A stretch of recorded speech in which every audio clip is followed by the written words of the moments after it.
On today's show, we have part one of our Houston Rockets NBA trade deadline preview show, where we'll take a look at why Houston is not interested in trading for Giannis Antetokounmpo. And does Coby White make sense for this team if it's going to cost one of Steven Adams or Dorian Finney-Smith? It's all coming up right here at Locked On Rockets. This is Mission Control, Houston.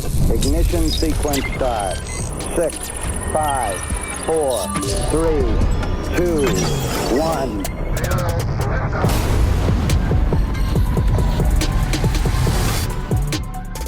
What's up and welcome to another edition of Locked On Rockets, your daily podcast, home for everything Houston Rockets basketball, part of the Locked On Podcast Network, your team every day. Now the #1 sports podcast network. As always, I'm your host, Jackson Gatlin, native Houstonian and credentialed media member. Be sure to follow along wherever you listen to your podcasts or on YouTube. Just search Locked On Rockets. On today's show, we have part one of our two-part Rockets NBA trade deadline preview show, where we're going to be discussing why Houston is not interested in the Giannis sweepstakes. And does Coby White make sense for this team if it would cost one of Steven Adams or Dorian Finney-Smith or another player similar to Coby White? We're going to get into all of that on today's show. And of course, I want to thank you so much for making Locked On Rockets part of your day every single day, whether it's on your way to work, on your lunch break, in the gym. Thank you so much for being an everydayer.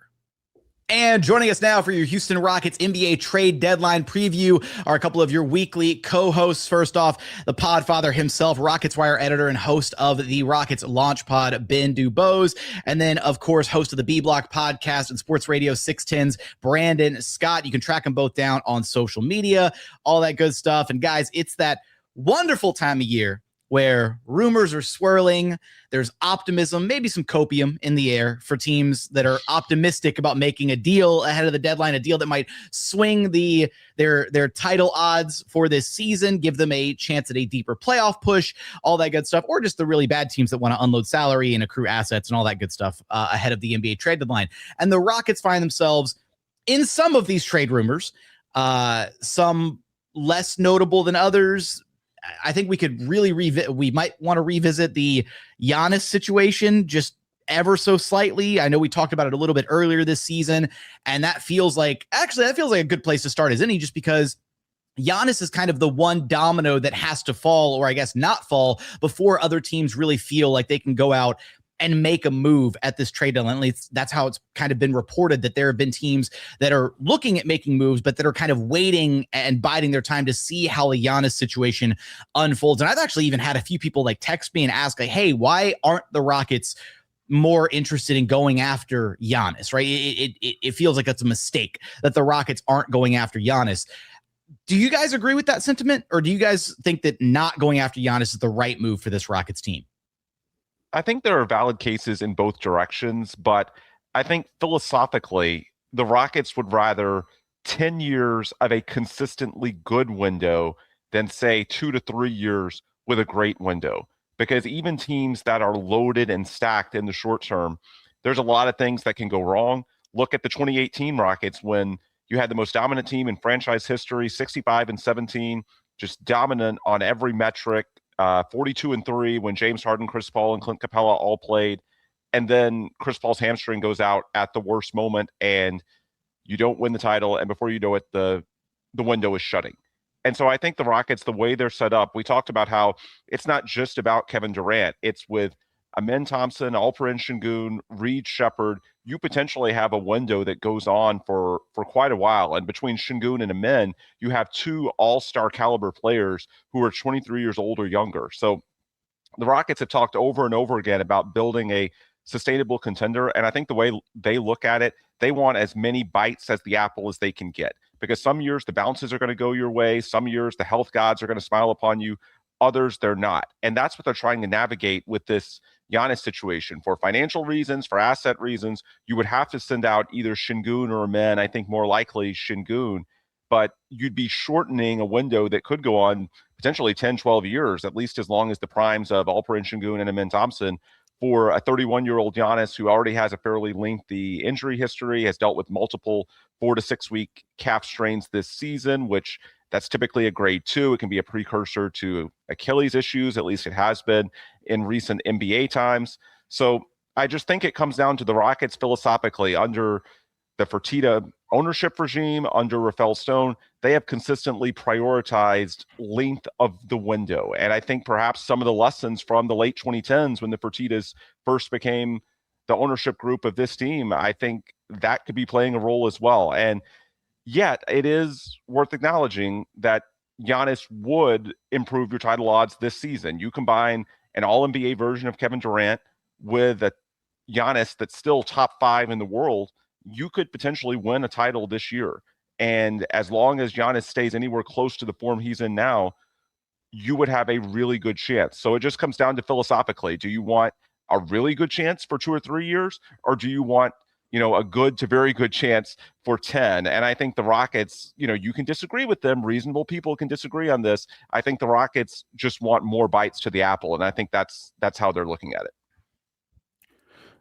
Yeah, I'm one of the reasonable people that does disagree with them. And I understand the philosophical logic there, right? The idea that you want a longer runway versus a shorter runway. I just disagree. I think that the longer runway is a bit of a fallacy. Like you talk about the things that could go wrong. Like obviously being younger gives you more time. I understand that part. But you talk about the things that could go wrong in the short term. Things could go wrong in the long term, right? You're giving yourself a longer runway, but it's also a longer runway for disaster. Who knows how much could change over the next hypothetical and theoretical 8 to 10 years, or however long it's, we're talking about having Alperen Şengün and Amen Thompson and Reed Shepherd and guys like this as the core. And so I'm all about maximizing the opportunity as soon as possible. And really it comes down to this for me when you talk about the short term versus the long term, or the Giannis versus the core that you have now. Like Ben said, you give yourself a better chance to win a championship this year. And I think if you're projecting KD based off of how he's playing this year, that he should be something close to this next year as well. Like I'm not predicting some kind of just dramatic fall off for KD. So it's really this year, next year. And I hate to really do this because I like Alperen Şengün as much as I do. But if I'm just being honest about it, do I think that Alperen Şengün will ever be as good as Giannis is today? I don't. Do I think that the combination, this young core that you have, will ever give you as great of a chance to win a championship as, say, as Giannis, KD, and whatever's left from the Giannis trade, the theoretical Giannis trade? I don't. And so, or at the very least, I would bet in the favor of the Giannis combination versus the other one.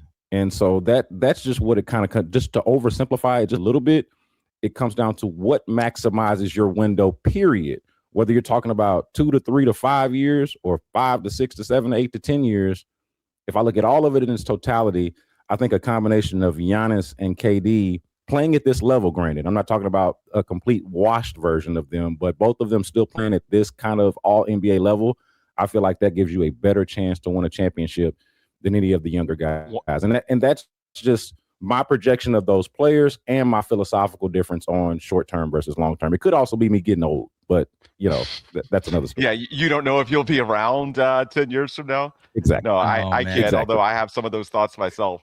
One small bit of pushback that I would make, you did mention next season as well, and I think that's important because even though on paper this season's team would look really good with Giannis, it's worth noting that recently these blockbuster trades at the deadline typically don't pay immediate dividends because you're only 2 months from the playoffs. In this case, Giannis is still going to be out, it looks like, for at least another couple of weeks after the deadline with his calf strain. And so to try and figure it out on the fly against a team like Oklahoma City that's been, the same since training camp started, it's really difficult. You look at blockbusters in recent years. The Suns acquired Kevin Durant in 23. The Sixers acquired James Harden in 22 at the deadline. Both of those years, they were hyped up as teams that could potentially win it all that year with that type of blockbuster addition, and neither one of them made it beyond the second round of the playoffs. So I would just add that as you consider the odds of winning a championship, even if this year's team on paper would look amazing by pairing KD and Giannis, recent NBA history shows us that it typically takes until the next season when you can start training camp with them, optimize your system and your roster around them, the preceding offseason where Rafael Stone can get the right role players. it takes that amount of time to truly optimize your team around the newly acquired star. So in terms of the window with Giannis, I would be hesitant to consider this year as part of it. I would sort of look at it as anything that happens this year is a bonus. And so when you look at it that way, the timeline becomes even trickier when it comes to giving up a 23 or 22-year-old All-Star. Coming up, we keep our Rockets NBA trade deadline preview show rolling along. We're going to get there in just one moment. First, today's episode is brought to you by FanDuel. It's the last call for football on FanDuel. One final Sunday, one last kickoff, the final chance to get in on the action before the NFL season officially comes to a close. This is Super Bowl 60, and FanDuel is making sure you're right in the middle of it with a special offer just in time for the biggest game of the year. Whether you're backing the favorite, riding with the underdog, or building one last same-game parlay, this is the game everyone's been waiting for. This is where predictions turn into plays, stats turn into storylines, and every snap feels bigger. It is the perfect way to cap off the season and make the Super Bowl even more exciting from kickoff to the final whistle. If you're a new customer, bet just $5 and get $200 in bonus bets if you win. Make it count, because after the Super Bowl, the season is over. Last call for football on FanDuel, an official sportsbook partner of Super Bowl 60. Visit FanDuel.com to get started. And continuing on here at Locked On Rockets, your daily podcast home for everything Houston Rockets basketball. Let's go ahead and dive right back into our NBA trade deadline discussion. I agree with the idea, or the point about, needing time to optimize the roster, right? Like, because frankly, the fact that this year you've already lost two of your, top 6, maybe top 5 best players in Steven Adams and Fred VanVleet for the year. And these are guys that, conceivably you could use the Steven Adams contract in any kind of a trade for Giannis. Can't use the Fred one unless you get Fred to agree to be traded, right? So Fred's not going anywhere. So logistically, right, like trying to field the right roster around Giannis is already an uphill battle if you consider that Şengün has to be the centerpiece going out in that trade, because then you lose your starting center. Giannis isn't a starting center. You can conceivably play Giannis some minutes at the 5, but I doubt he wants to be a full-time 5, especially in a brutal Western Conference. So then suddenly you're talking about Clint Capela being your starting 5, and Clint Capela and Giannis as your starting front court is not a great pairing, like from just a complementary standpoint. Their skill sets don't work that great with one another, right? You want some spacing around Giannis. That's the thing that you'd have to revisit in the offseason to figure out the right pieces and all this. To be able to put the right pieces around a Giannis-led team, or even a Giannis, Kevin Durant-led team, it would take some time. And I think I come back to one other point, because I find myself more so in the middle, but leaning towards the whole stay the course, optimize for that 10-year kind of route, give yourself a longer runway of potential success, in main part because Brandon's point about, will Şengün ever be as good as Giannis is now? Maybe not, right? Probably not, in fact, because Giannis is one of the best players in the world. He's a top 5 player, top 3 player, depending on how you look at it, right? My thing is, though, if we had been having this conversation, I don't know, a year ago, I might have been more inclined to say yes. But that was before we saw the all-NBA level kind of ascension that Alperen Şengün took, where I think that on his best days, right, and he's been playing through some stuff, he's been struggling, he hasn't been 100% health-wise, re-aggravating the ankle, like there's a lot of stuff that he's been, stacked against him. But you go back to thinking about the first 20 to 30 games of this season, pre-injury, the all-NBA level that Alperen Şengün was playing at, he was legitimately playing like one of the best 15 or best 10 players in the entire NBA to start this year. And I don't think that was a fluke. I don't think he just had like a hot streak. I don't think that he was just playing out of his mind and then suddenly came back down to earth. I think he's had some physical limitations, maybe hitting a little bit of a stretch where he's struggling, what have you. But I think the capabilities are there, and the delta between where Giannis is right now and where Şengün can be, or not even can be, like a hypothetical, oh, maybe he gets there one day. We literally saw it already this season. The delta between Giannis now and what we saw, the best version of Şengün for a significant stretch of this season, is not as massive as it would have been, say, a year ago at the trade deadline, right? When Alperen Şengün had just received his first, all-star nod. And we were like, okay, great. This is the step in the right direction. He's become an all-star. Cool. What's next? What more can he become? Maybe he isn't ever Giannis. Maybe he's not ever a top 5, top 3 player in the NBA, but he's close enough that I think that I agree with the philosophical standpoint of giving yourself that longer runway over the next 8 to 10 to 12 years of whatever Alperen Şengün looks like, versus cashing in that chip right now and then giving yourself a very shortened contention window for the next 2 to 3 years with whatever KD's got left in the tank, with whatever Giannis looks like before his athleticism starts to decline and the injuries start to kind of catch up to him, because he's a player who is very athleticism dependent for his style of play and what he does on the court on a night-to-night basis. So I disagree with the notion that it would be a mistake for the Rockets to not look into it, but at the same time, I do see both sides, kind of how Ben started this thing off, right? Is there are legitimate arguments on both sides. And I think you could make a compelling case either way. I think that it ultimately lands on like what your personal preference is. And I do think that at least some of the signaling from the organization, right, has been that they want that sustainable level of success over an elongated period of time, rather than some patch job, putting together like a mercenary squad to try to win a title within the next year or two, even if Giannis did raise your odds 10%, 15%, whatever it is this season, as busted as this season has been for certain stretches with injuries and guys missing time and all this other stuff, all the adversity that this team has faced this year. I just don't see them going that route. Now, one other area of the kind of conversation surrounding the Rockets ahead of this trade deadline, right, is not to do with Giannis, but another kind of philosophical debate, I guess, here is because of this season and because of the deck kind of already being stacked against you from the jump, right? With the injury to Fred VanVleet, now you lose Steven Adams for the year. You've already missed significant chunks of the season for Tari, Eason, and DFS. DFS still getting up to speed, right? Still not, still under a minutes restriction, still not playing at 100%. There's a lot kind of stacked against this Rockets team this year.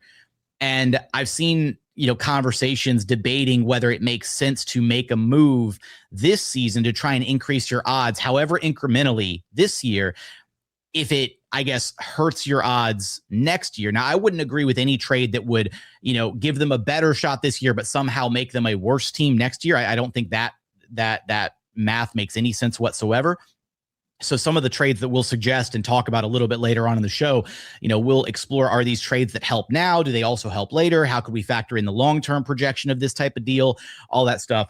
But I find myself, guys, sitting in the position, I feel like this Rockets team has been almost gifted, like, I guess when you look at like the Steven Adams injury, the silver lining in the Steve-O injury is it suddenly gives the Rockets some workable, tradable salary that they could conceivably use in a trade.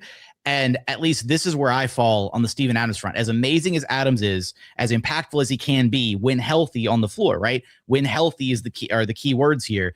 He's already a guy that's been, receiving strategic rest because of his previous injuries, right? So preventative in nature. This grade 3 ankle sprain, right? Another surgery, another leg surgery that he's going to have to work back and rehab from, all that stuff. He'll be he'll be 33 by the time he comes back from the surgery.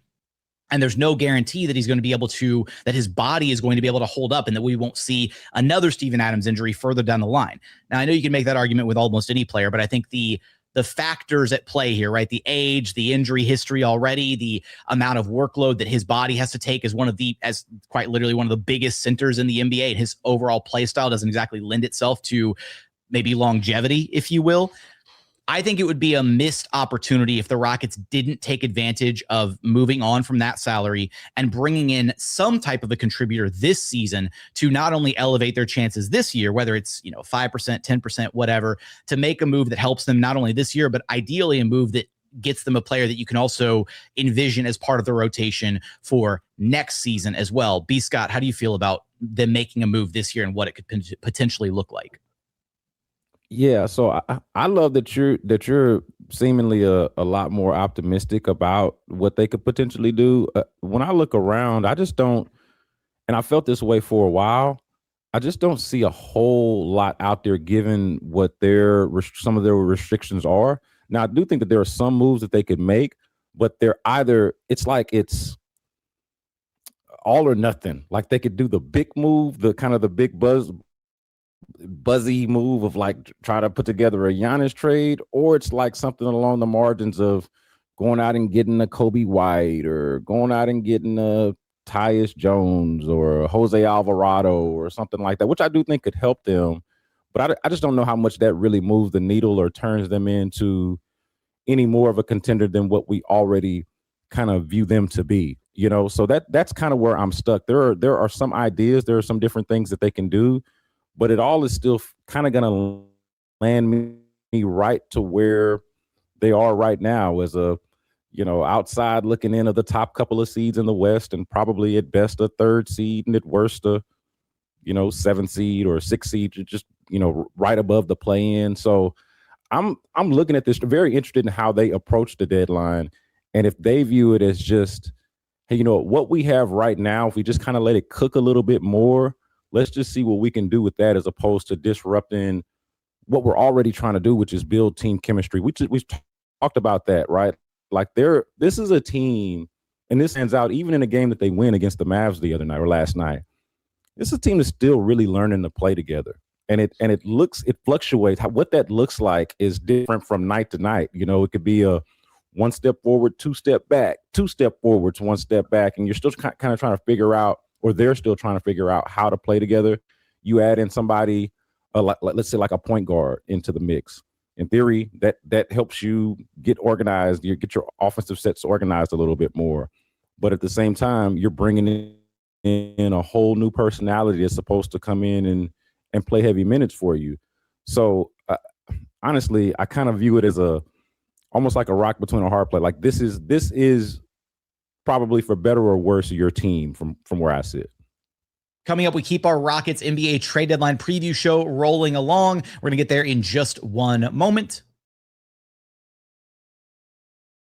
First, today's episode is brought to you by TurboTax. Tax season doesn't have to take over your life. This year, TurboTax is making it easier than ever to just hand things off and move on with your day. With TurboTax full service, you can have your taxes done for you by a trusted local expert, start to finish, without the stress or the guesswork. Instead of spending hours trying to figure out forms, you can meet with a local TurboTax expert in person or connect online. They handle everything from W-2s to self-employed forms, and they work to get you every single deduction possible. You can upload your documents, go about your day, and get updates right in the TurboTax app. For a limited time, you can have your taxes done by a local TurboTax expert for just $150 all in if a TurboTax expert didn't file for you last year. Just file by February 28th. Take taxes off your plate and get back to your life. Visit TurboTax.com/local to book your appointment today. And final segment here at Locked On Rockets, your daily podcast home for everything Houston Rockets basketball. Let's go ahead and dive into the final segment of this edition of our NBA trade deadline preview show. Yeah, what it comes down to for me is, doesn't move the needle. Like, if the right guy is available, and Giannis certainly would be, but it's so extreme in terms of what you would have to give up from an asset standpoint that there are these other considerations. By the way, I'm very curious, unless the Rockets are running the head fake of all time, I don't think they're going to pursue Giannis at this year's deadline. But privately, what do the Rockets want? Do they want Giannis to go to the Eastern Conference? Because certainly you'd rather him go to the East, a team like Miami, than to one of your rivals in the West, like the Warriors, the Timberwolves, the Spurs. That would be bad. But is the ideal scenario for the Rockets that he goes to the East, or that he doesn't get traded at all? Because if he doesn't get traded at all, the door is at least open to revisiting in the offseason. The way last year, the Rockets didn't make the move for Kevin Durant at the deadline, but when things didn't work out against the Warriors, the calculus sort of shifted in the offseason, and they did pursue KD, specifically after Jalen Green underachieved in the playoffs against the Warriors. So I would be curious to know, do the Rockets really want Giannis to go to another team, even if it's the East, or do they want him to stay put so that, they can factor in whatever happens in these playoffs and revisit in the summer? I don't know the answer to that. I've been told pretty strongly that, they're not pursuing Giannis right now, but would that potentially change depending on circumstances in a few months? I don't know. To get back to this discussion, though, it's about whether it moves the needle. And the difficulty for the Rockets is going to be outgoing salary. Like, I'm not saying I wouldn't move a Steven Adams or Dorian Finney-Smith or even a Fred VanVleet if he would agree to it, but it's got to materially move the needle this season. And I just don't think that, if you add in Coby White to this season's team while subtracting Fred and Steven, that you have all that realistic of a chance to win a title. I know people will point out that, OKC and Denver have had injuries, but those guys are all expected to be back. The bar is pretty high, and I just don't think Coby White helps you clear it this season to where it'd be worth it. if you subtract a difference maker from next season's team, especially when you don't know if you would have Coby White for next season to begin with. I mean, the only reason Chicago's looking at moving him is because he's an unrestricted free agent in a few months, and the Rockets are going to be a very expensive team. That's part of why they haven't secured a deal with Tari Eason yet. So I think the Rockets have to be very careful, and you have to remind yourself that on paper, the Rockets are set up to be a better team next year than they are this year. Even if Kevin Durant declines a little bit, and hopefully he doesn't, but even if he does, I think the odds are it's offset and then some by Amen and Reed continuing to get better, and by adding at least 2 and arguably 2.5 quality rotation players. You're going to get Fred back, you're going to get Steven back, and you're going to get a fully healthy version of Dorian Finney-Smith. So you're set up to be very good next season, even if there is a little bit of slippage from KD. I would be very hesitant to give up a player from that tier, one of those veterans that you're going to be adding at full capacity in a few months, if the upside is Coby White. If you're looking at someone that moves the needle more than that, and someone that is under contract for more than one season, then that's a different discussion, because, you know, you're potentially adding them to the formula while taking out Steven. So I'm not saying I'm opposed to moving one of those guys. It just needs to be for the right player who fits not just this season, but in future seasons as well. And with Coby, you know, how does his role work long-term with, you know, continuing to increase the usage for Reed Shepherd? That's another question you have to ask yourself. So I'm just skeptical that it's all going to line up. And in terms of matching salary, you know, I mentioned the veterans. Clint Capela was someone we mentioned for weeks with, you know, the potential for aggregating him at the trade deadline because his role is going to decrease down the stretch of the year. Well, without Steven Adams, that's no longer the case. You need Clint Capela. So if you use Clint's salary to fill, you know, the guard spot or some other hole, then you're sort of robbing Peter to pay Paul, and that you're creating another hole for this season's team. So I'm open to a move, but the bar is pretty high, and it's just, for me, it's complicated. Like, I can come up with some theoretical examples where it makes sense, but will it actually make sense in the next, 96 hours? I don't know. Yeah, we'll keep things. I just want to add real quick about the Giannis thing. That's why, like, for me, the Giannis thing is shape shifting. All the other stuff is really along the margins, and I feel like along the margins, this team is actually okay. It's just been unlucky, right? It's had these injuries that have happened along the margins. When you talk about Fred VanVleet and Steven Adams, Giannis is a shapeshifter.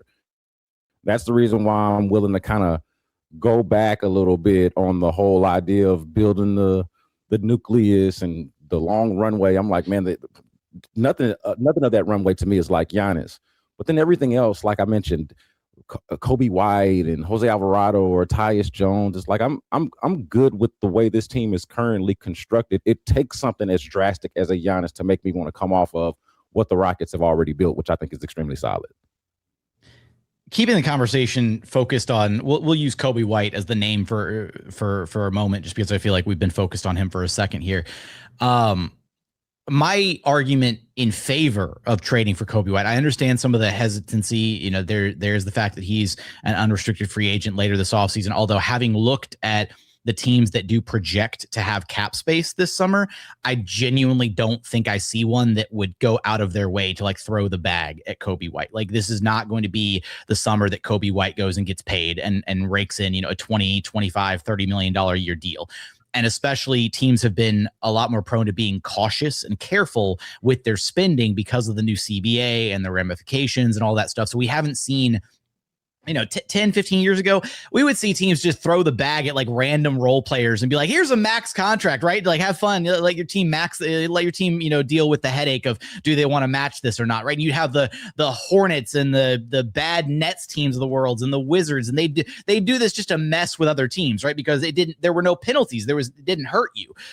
Nowadays, I feel like we see that less and less every offseason. And so of the teams that do have money next year, there's like a couple of like some of these like full like NT-MLE teams like Hornets, Blazers, Spurs, and Bucks. And like maybe one or two of those teams might look at a Coby White and say like, yeah, like he could be a difference maker for us. And we'll offer like the full NT-MLE.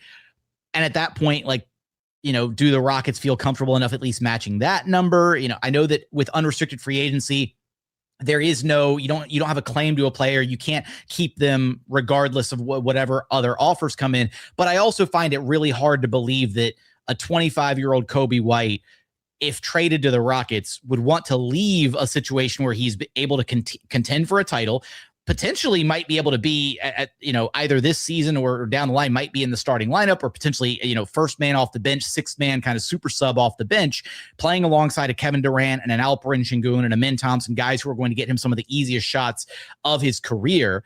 I just find it, I struggle with the idea that he would want to leave this situation once here. And on top of that, again, I don't think the Rockets would have to shell out $20 million plus to be able to retain his services. And I know that the salary math there is the really important calculation, right? Because are they going to pay Tari Eason, right? Does somebody else come through and offer Tari Eason $30 million a year, right? What does that look like this upcoming summer? So it is a little bit of a risk in that regard, but at least in my mind, if you start to look at it as, okay, you know what? If you view it as just swapping out the salaries of Steven Adams and Coby White, let's pretend you keep Coby White for somewhere in that $15 million a year range, right? Competitive with whatever next the next non-tax MLE looks like, which clocks in at $15.1 million. So we'll use that as our baseline for the salary, right? So slight raise from what he's making this season. But essentially that replaces the Steven Adams salary on payroll. And I think it gives you a more dynamic roster, because to me, this team still has holes in it. Even if this team was completely healthy, this team would still have some holes in it. Mainly, they do not have enough perimeter shot creation. They just don't. Right now, a chunk of that is like Reed needs to get better and more comfortable at creating offense and running the show. Amin needs to get more comfortable operating on the perimeter. But that's a lot of pressure on Fred VanVleet by himself.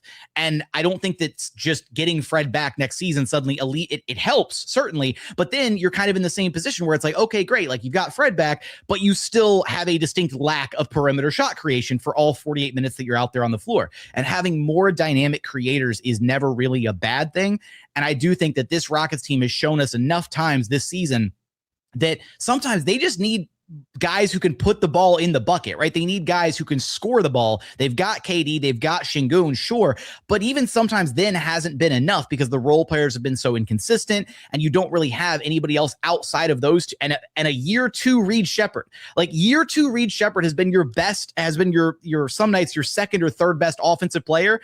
And that is a little bit of a damning indictment of the roster construction of this team, because they were expecting other guys to be able to take steps forward. And I don't know what Amin Thompson's development, pathway is going to continue to look like. Will he get to a point where he is a consistently reliable scorer where you can guarantee that he's going to get you 20 to 25 a night to help the scoring burden that is currently on the shoulders of Durant and Şengün?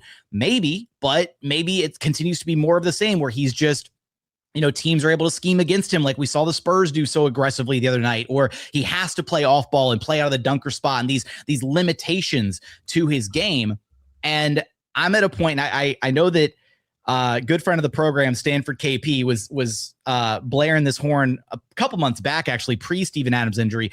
But I kind of had gotten the feeling that Adams was like, maybe slowing down a little bit, maybe not quite as impactful as you can shake your head, Ben. I'll give you a chance to rebuttal. It's all good. And my thing was, like, there have even been stretches with Clint Capela out there where I've thought the team has looked better with Clint out there for certain stretches than they did with Steven Adams. I think Clint does a little bit of a better job protecting the rim. I think he's a little bit more complimentary of some of the other guys. I think he plays faster than Steven Adams, which I think lends itself to some of the younger play styles of other guys on this roster, getting out and running in transition, that kind of thing. So this could be completely off base. That's fine. This is just my perception of it. And I genuinely feel like a Coby White addition does move the needle this year, not like a Giannis move, but it moves the needle this year. It gives the Rockets that additional, like, vetted scorer that they can rely on, gives them another ball handler, gives them another dynamic creator that they can rely on. And he's a guy that, I understand the risks of unrestricted free agency, but if you re-sign him, you bring him back, it gives you a guard rotation next year of Fred, Amin, Reed, Coby White. And I think that's a much more balanced guard rotation where even still you could conceivably, if Reed starts playing out of his mind, you want to find a way to get him 25, 30 minutes a night, you can slide Amin Thompson up at any point, right? You can slide him up in the rotation, play him more on the wings, give less minutes to DFS or Jabari or Tari, depending on who's struggling. And I think it just makes you a more well-rounded team at the end of the day, a team that still desperately at times has a distinct lack of creation and shooting on the perimeter in particular. Go ahead, Ben. I know you want to fire back. Yeah, I've got a lot of things to say. So first off, the Rockets internally view Kevin Durant as their shooting guard. I said that in the summer. I've checked in recently. It's still true today. The way he plays and his usage in the system, he may be 7 feet tall. He's still used as a shooting guard. So I think in terms of how they build out their roster and project performances on both ends of the court, KD is in that backcourt mix. Secondly, I agree with you that shot creation is an issue for this season's team without Fred VanVleet. But next year, when you have Fred back and you have Reed in year 3, when guys typically have bumps, that's a lot of really small guards to play between Fred, Reed, and Coby White. If you could get me a Coby White type player that's a little longer, that could potentially fit into the forward mix, I would be more open to it. But I think trying to find minutes for Fred, Reed, and Coby White alongside Kevin Durant and Alperen Şengün, who are both ball-dominant players in their own right, I think it's a lot to ask. And, the pushback is that you don't have Fred this year. Reed is limited in year 2. Yeah, that's true. Coby White would help this year's team. I agree. But even if you're able to keep him long-term, which is an if until you have that next deal signed, I don't see the bump to this year's team being worth it when you consider who they're going to have moving forward, the young guys getting better. And when you look at the advanced data on this year's team, cleaning the glass has, the on-off metrics sorted by 4 factors. The most impactful players on this year's team on a per-minute basis have been Steven Adams and Dorian Finney-Smith. Now, in the case of DFS, that's a very, very small sample. So I'm not saying that it's super conclusive, and I'm certainly not saying that those are your 2 best players. Absolutely not, because obviously Kevin Durant and Alperen Şengün are all-stars, and Amen Thompson is playing at an all-star level, or has for the last couple of months. So I think it speaks more to the fact that the Rockets already have a lot of shot creation, a lot of scorers. They really benefit from these guys who can make an impact without the ball in their hands. And so I would be very hesitant to give up someone like a Steven Adams, like a Dorian Finney-Smith, who are signed long-term to deals that we know fit the cap sheet for the Rockets moving forward and will keep them out of financial hell as Amen gets his max or near max deal in a year or so. Well, he'll get it this offseason, but then it'll start the year after that. So I just think moving forward, as you get Fred back, I would be very skittish to invest heavily in another undersized guard who doesn't have a lot of positional versatility on top of Fred, on top of Reed Shepherd, unless you think Coby White is better than Fred VanVleet, but I personally don't. I would be more open to it if there was more positional versatility, and so you could fit him into the forward mix a little bit more. Maybe in that case, the juice is worth the squeeze because you get a little bit of help this year, and there's an easier map to him making an impact in the future. But I would be very reluctant to give one of your, to me, this team needs more guys that can make an impact without the ball in their hands to maximize Kevin Durant, Alperen Şengün, Amen Thompson. And so I would be very hesitant. To me, it feels like, making this year's team better, but at the expense of your longer term ceiling. That's going to do it for another edition of Locked On Rockets. As always, thanks so much for checking out the show. Remember, the best way to help us grow the show is to listen every single day on a podcast platform of your choosing, and then like, comment, subscribe on YouTube. But as always, thank you so much for watching. Thank you so much for listening. We look forward to having you back right here at Locked On Rockets, your daily podcast home for everything Houston Rockets basketball.